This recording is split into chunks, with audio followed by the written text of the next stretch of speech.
Ano? Tara! So bago kami pupunta ng Sobe Resort, bibili muna kami ng pagkain namin dito sa LCC Rosine. Touchdown na sa San Roque, Busan na kami, and ito yung signage ng Sobe Resort, and 1 kilometer away pa yung drive nyo papunta sa Sobe Resort. Diretso lang kayo sa road na to hanggang sa makita nyo yung signage nila sa labas. After nga ng 1 kilometer drive, nakarating na kami sa resort. So yung entrance nila is 150, then may 10 pesos na environmental fee, then yung cottage nila nag-range 350 pataas. Yung kinuha lang namin yung umbrella kaya 350 lang. Kumain muna kami pagdating namin kasi hindi pa kami nagbe-breakfast, and para naman may energy kami pagpunta namin sa mga falls. It's 11 o'clock.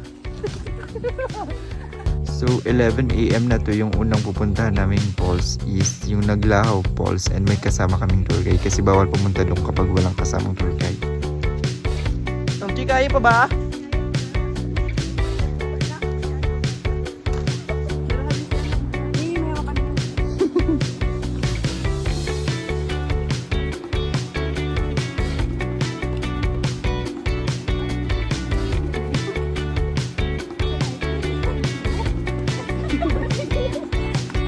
Kaya pa ba? Ayaw wa? Pero kung siya na.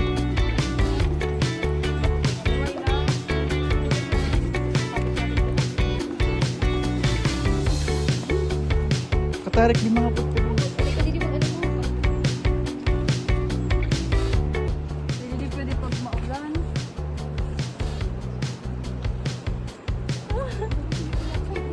Uy! Hello with their dog. Sorry na kuya. Mag-ingat kayo, Doronel. Hindi kayo nagpaalam.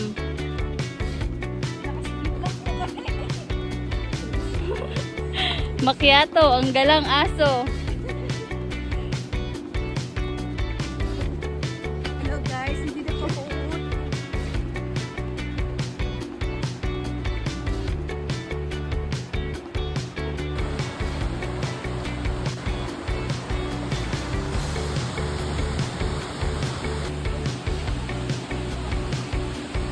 Nasa Naglaho Falls na kami after ng hiking namin. Then after namin sa Naglaho Falls, pumunta naman kami ng Pambalbusay. Pababa naman siya ng hagdan, 118 step.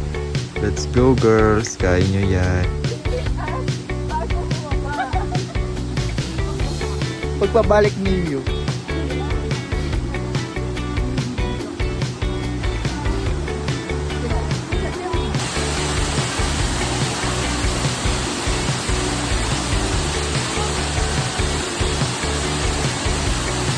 May another falls pa daw sa unahan kaya pupuntahan namin.